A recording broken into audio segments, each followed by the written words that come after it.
Voilà les enjeux de cette visite. Organiser les guerres, soft power, géopolitique de chaos. On crée des guerres, les États sont affaiblis. Et ce petit Tintin qui est présent en RDC, je suis désolé pour certains Congolais. Moi, je ne suis pas là pour m'amuser. La RDC est trop importante pour les Africains pour qu'on laisse ça à Tshisekedi, qui n'a aucune envergure, qui ne sait même pas ce qu'il fait là. Voilà un monsieur qui a cru qu'il peut, il vient des fesses des États-Unis. Il a compté sur eux, non? Mais ils l'ont livré à Kagame. Le petit État rwandais, on a livré la RDC à Kagame. Mais ça fait rire. C'est un conflit Kagame. Tshisekedi, ça fait rire qui? Ce sont les Américains. C'est la géopolitique des Grands Lacs. On organise le chaos. On a fait le principal État des Grands Lacs. Pas un petit État dirigé par un génocidaire. On a affaibli la RDC. Et les Américains viennent arbitrer. Par quoi? Les élections en 2023. C'est son discours. Que, la transparence électorale en 2023. Crédibilité et transparence. Que signifie élection dans une plantation qu'on appelle RDC? C'est-à-dire que les esclaves pouvaient s'amuser, s'asseoir et élire le chef des esclaves dans la plantation. Son rôle était de s'assurer que les esclaves travaillent bien. Et qu'il n'y a pas un esclave qui s'affranchit des règles de productivité esclavagiste dans la plantation. C'est ça, c'est ce qu'on appelle l'élection. Les Africains sont là, ils disent de démocratie. Donc maintenant, ce Tshisekedi, il n'a qu'un souci à tête. Il s'en fout du Congo. Hein. C'est son deuxième mandat. Les Américains montent le feu, Kagame attise, il attise, et on dit, tu veux un deuxième mandat? Signe. Signe, et puis on va régler ça. Signe. Moi, le voir frère Kagame, on va se dire, calme-toi un peu. Comme on avait fait en 2013, Obama a gueulé, on a sanctionné, il a reculé avec le 1-23, mais est-ce qu'on a jugé un seul monsieur du 1-23? Pas du tout. Est-ce que cette rébellion a terminé? Non. La même ONU qui a fait le rapport en 2013 a encore fait un autre rapport. On se moque des Africains avec les rapports.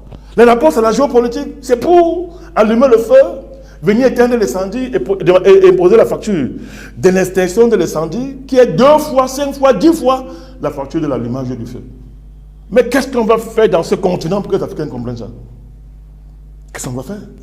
Ne sont-ils pas complices finalement? Qui, les Africains? Oui. Beaucoup d'Africains sont complices. Il faut le dire.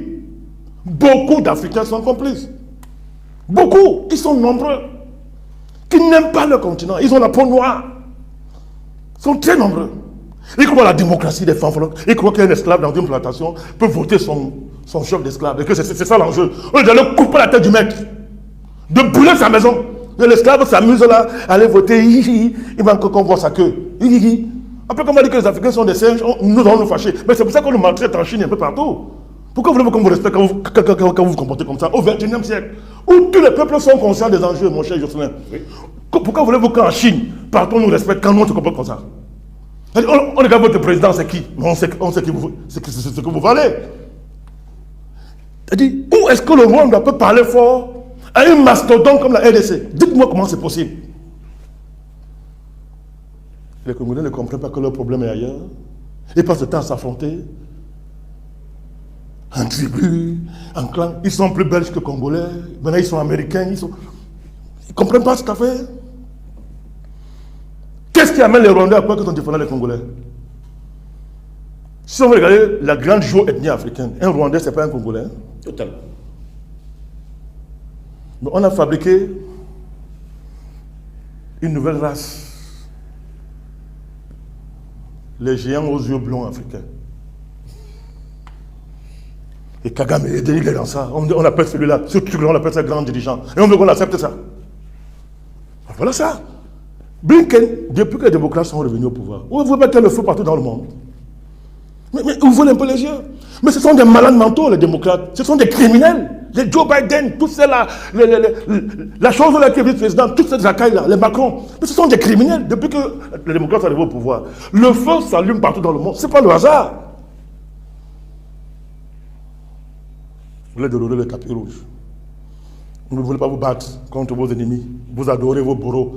Vous voulez que Dieu descende du ciel pour vous aider. Il faut arrêter ça. Cette mentalité magique, il faut arrêter ça. Alors, il faut dire la vérité aux Africains. Mais quand on veut être libre, on le mérite, mon cher gosse. Il n'y a pas de liberté pour des gens qui sont heureux dans l'esclavage. Il n'y a pas de liberté pour eux. Ah oui, hein? Mais si ça continue comme ça, on viendra prendre ce continent.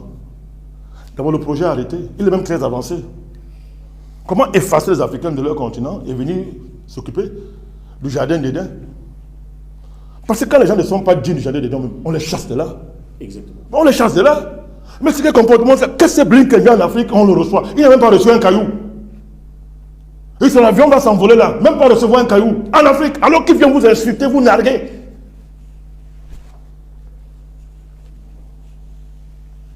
Mais nous, on ne se taira pas. On va pas se taire, président. Le panafricanisme ne se taise pas. On ne se tait pas. Avec l'épée de la parole, nous relâchons nos missiles. Voilà les enjeux de cette visite. Organiser les guerres. Soft power. Géopolitique de chaos. On crée des guerres, les États sont affaiblis. Et ce petit Tintin qui est présent en RDC, je suis désolé pour certains Congolais. Moi, je ne suis pas là pour m'amuser. La RDC est trop importante pour les Africains pour qu'on laisse ça à Tshisekedi, qui n'a aucune envergure, qui ne sait même pas ce qu'il fait là. Voilà un monsieur qui a cru qu'il peut, il vient des fesses des États-Unis, il a compté sur eux, non? Mais ils l'ont livré à Kagame. Le petit État rwandais, on a livré la RDC à Kagame. Mais ça fait rire. C'est un conflit Kagame. Tshisekedi, ça fait rire qui? Ce sont les Américains. C'est la géopolitique des Grands Lacs. On organise le chaos. On a fait le principal État des Grands Lacs. Pas un petit État dirigé par un génocidaire. On a affaibli la RDC et les Américains viennent arbitrer. Par quoi? Les élections en 2023. C'est son discours. La transparence électorale en 2023. Crédibilité et transparence.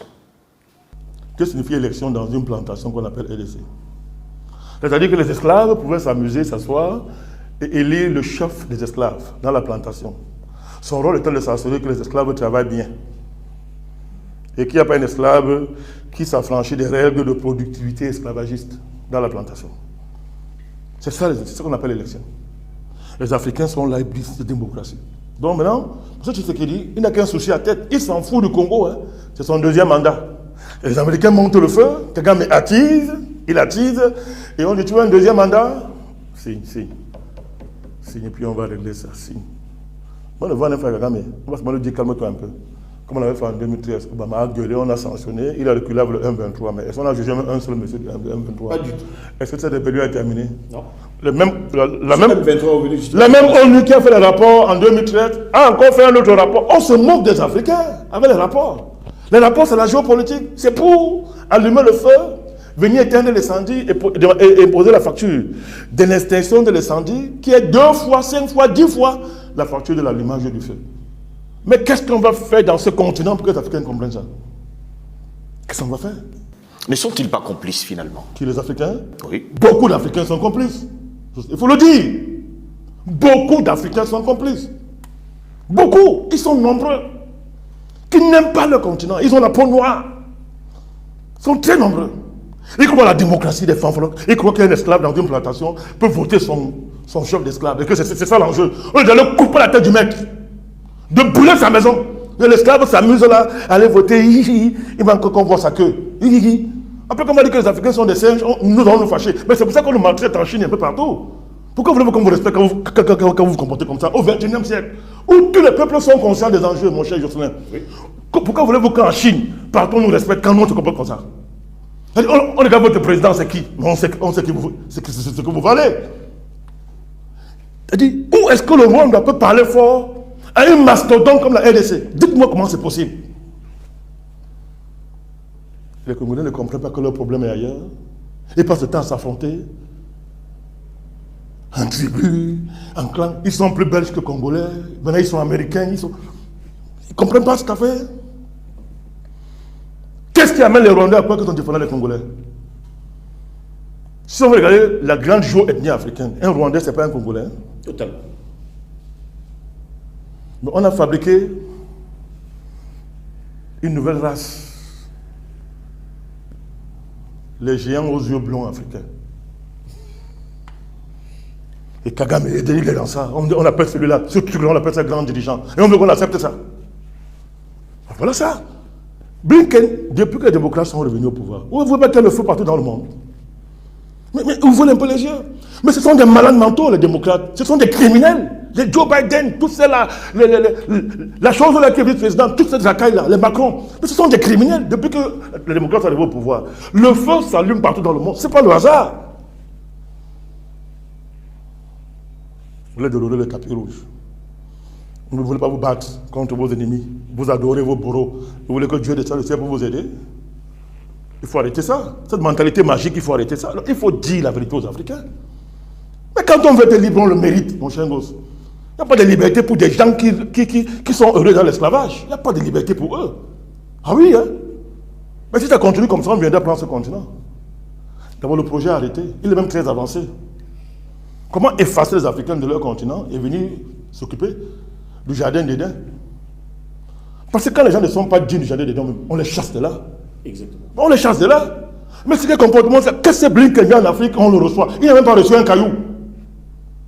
Et son avion va s'envoler là, même pas recevoir un caillou. En Afrique, alors qu'il vient vous insulter, vous narguer.